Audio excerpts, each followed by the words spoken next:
The preparation of yourself is incredibly important. Like, I can't begin to stress that enough. So, quieting, sacred space, intention. So, I'm going to explain that. If I just sit down, oh, this is in their book? Page 5. Somebody's paying attention. Page 5 in your book.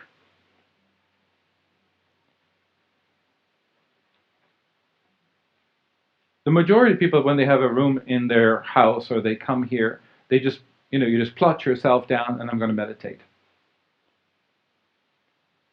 But if you walk into this room, which I've talked about 100 times, if this becomes a sacred space, your brain registers it as a sacred space.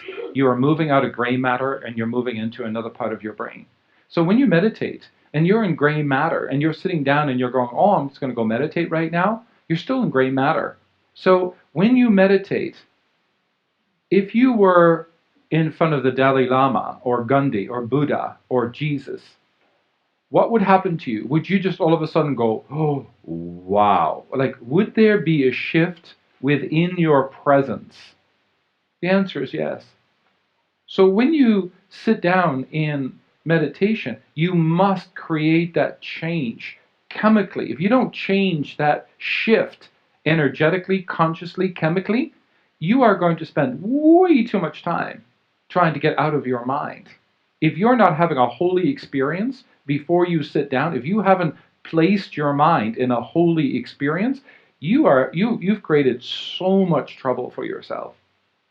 So when I sit in meditation, when we were chanting, I bow to silence. When I chant, sometimes I, you know, when I sit in meditation, sometimes it's because I am lying flat on the ground of Lord Buddha. Do I create this? No. But when I lay down, when I still my mind, I lay down at the feet of Lord Buddha. The other time, because I'm in the presence of a great yogi. I don't need to know who that yogi is. It means that I need to be in a holy, divine union before I start to meditate. And if I don't find that place of gratitude and um, compassion for myself or saying a prayer, for some people that's what they need to do. If you need to say a prayer before you meditate, then do that. So, I'm sorry? Yeah. So, you definitely need to find what that's going to be. So, if you need to create a prayer, then create a prayer. You can create a prayer that says, as I sit in silence, let me experience my own divinity. Let this moment be a moment of great gratitude. May I place myself at the feet of wisdom and compassion. May this moment in which I share with the universe and everything around me truly derive from greatness and compassion, wisdom and understanding. May I give up my need of attachment, my need where my mind needs to process. Let me be in union with myself and the universe and God. And let my identity as in which I know that is called Bart, may I set that aside and truly experience the presence of my greatness. You can say any prayer. You can say anything. That gets you in your mind. That gets you into that experience. So find whatever works for you when you sit down, because this is incredibly important. This is number 2. It's called seating your mind in a holy place, which is basically what we just talked about, and entering the heart, the statement of intention. The prayer in which I just created is about moving into the heart. I have a roof over my head. I have food in the fridge. And most of you might say, oh, well, it doesn't really matter. I got so much money in the bank, it doesn't really matter. But it does matter. How many lifetimes have you been poor? How many lifetimes have you had no food? If you only go back one generation, I'm telling you, that might not be so pretty. Just takes 3 generations and they're in the war and they're in poverty. They have no electricity. So the reality is, how many times have you had a toilet the first time? How many times have you had a roof over your head and air conditioning and heat the first time? Was the first time that you've had a car to drive around? First time. So the reality is, being truly grateful that you have health. You're not rotting in a ditch. You're not dying of poverty or food. You don't have parasites. So when a person meditates, it's not about feeling bad or feeling guilty that you have the things in which you have, but it's really to find real gratitude. It's entering into the heart and saying, in this moment, I can meditate. And when I wake up or when I come out of my meditation, I'm safe, I'm protected. I've got clothes, I've got shoes, the things that you might not think of. Even if you're in debt, even if you're not in debt, you need to move into the heart, because if you don't move into the heart, it will never go beyond a mental experience. Correct posture and dropping into your body is very important. So when you start to meditate, all of your energy sits in the cavity of your chest. So I know it sounds a little bit funny, but all of that energy sits right in here. And so for the heart to open up, this whole cavity, this entire chest, and the base chakra, and it sounds a little bit funny, and a lot of people don't really understand, but the heart, solar plexus, navel chakra, and the navel chakra and the base chakra often are crunched together. It sounds a little bit silly, but your base chakra needs to really come down so the energy can move up. So with a lot of people, when they meditate, they are not sitting.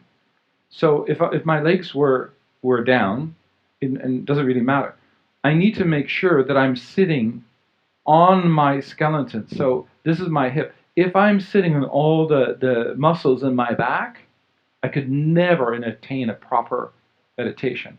If I sit in a chair and just rotate my pelvis to the particular point that my body is appropriately supported, means everything. If that is not appropriately there, then I'm moving in all my muscles. You can never let the Kundalini rise. The Kundalini can only appropriately move forward if the posture is correct. And the posture, it's interesting because, some meditation classes, people open up their bottles and they're drinking water. And there's like I'm saying, like, really? You're meditating? Or are you just sitting doing nothing? I mean, people who are meditating are not opening up bottles of water. People that are meditating are not scratching their heads. People that are meditating are very quiet, very still. They're like a tree. They are totally quiet. No, sure, there was an itch. I get that. But you get to a particular point, you move beyond the itch. You move beyond your need. You got to move beyond. Otherwise, you're not meditating. You're only, having a pretty little water bottle and you're drinking out of your Lululemon water bottle. Like, that's not meditating. That's called drinking water out of a fancy Lululemon. Like, that's just not it. Well, posture is exactly the same thing. You need to find that you're appropriately finding, and you've moved your pelvis. And when you move your pelvis and you've got the right seating, then you can drop. So I don't know if you realize that when you were chanting, you started to drop all in your bodies. Does everybody understand that? That, oh, drop. Nama, drop. Shiva. This is all dropping. Drop, drop, drop, drop, drop, drop. So this whole part, not only does this drop bit by bit, your whole cavity, your whole chest, but your base chakra actually drops. The base chakra, which a lot of people just don't understand, it sort of has, it goes boom, boom, boom, boom, boom, boom. It expands. It has an entire, basement apartment in it. And most people they never reach the depth of their base chakra. But when you really drop in your body, you start feeling there is a much larger cave in your base chakra than what you've known. But when we have a lot of emotions, anxieties, and disappointment, the solar plexus, the navel chakra, and the base chakra have a tendency to crunch together instead of really. You're stretching this out and allowing every department, every floor, every chakra to be in its own element. Because we have a tendency to crunch and and instead of really opening up our body. The neck is sort of interesting because I think a lot of people don't create or have the awareness.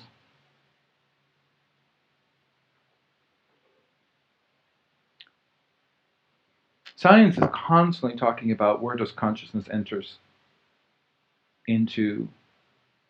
Does consciousness enter into our finger? Does it enter into our nostril? Where does consciousness enter? When I go into trance, I leave in the back of my neck and I come back through the back of my neck. I don't leave through the top of my head. I would be dead. If I leave through the bottom, I'm dead. Right? Most people don't really understand that. A part of the back, a part of the neck is what's called the reptilian brain. It's where, for me, science is beginning to get there, is where consciousness is born. It's where it enters into the body. It's how we connect to the universe, which is in this part right here. Everybody has their own experience.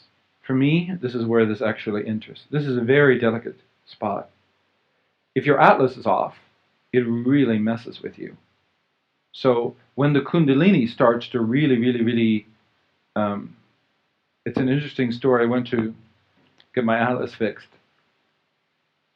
And then, I don't know, 2 years went by, and I called up Shauna and I said, listen, my atlas is off.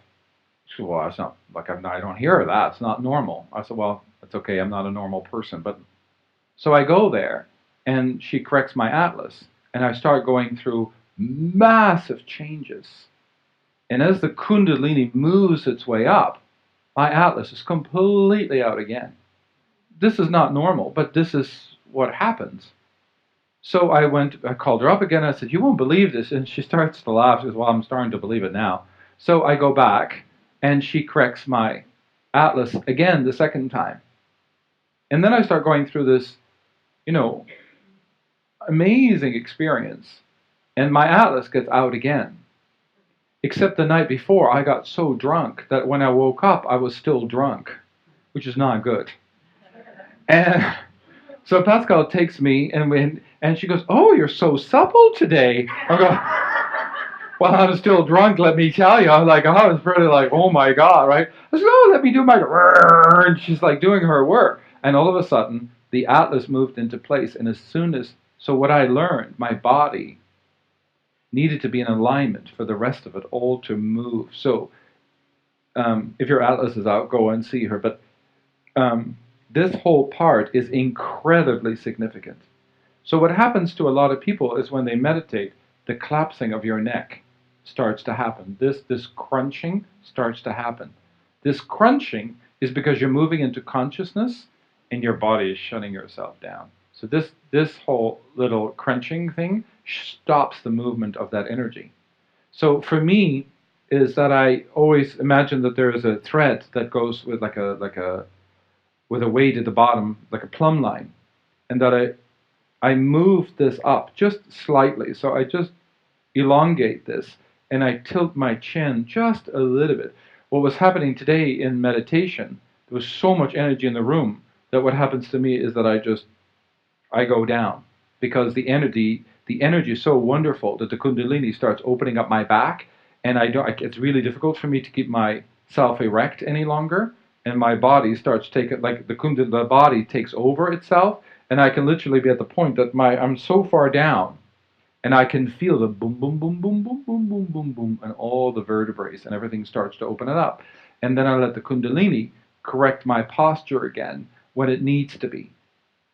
But it's very important that in meditation and throughout meditation, that if you find that you're collapsing again, just tilt your chin and just correct your posture and just bring it back. You can bend forward if you want to, but keep this passage open as much as you can. If you don't place your or seat your senses, which is hearing, touching, tasting, smelling, if you don't seat them, which is what happens to a lot of people, if you don't park your seating, smelling, touching, tasting, they'll continuously. I can hear a lot of noise, and it's just a noise that is happening, but if I don't seat my senses and a big truck comes up, the truck takes me out of meditation. But I can hear a truck. If I seat my senses, the truck can up, I can hear it in the background, and then my mind completely drifts back into silence because I've seated my senses. Seat your senses. If you don't seat your senses, the woman that opens the bottle of water or coughs or goes to the bathroom, they will annoy you. So you need to move beyond your senses. Seat your senses.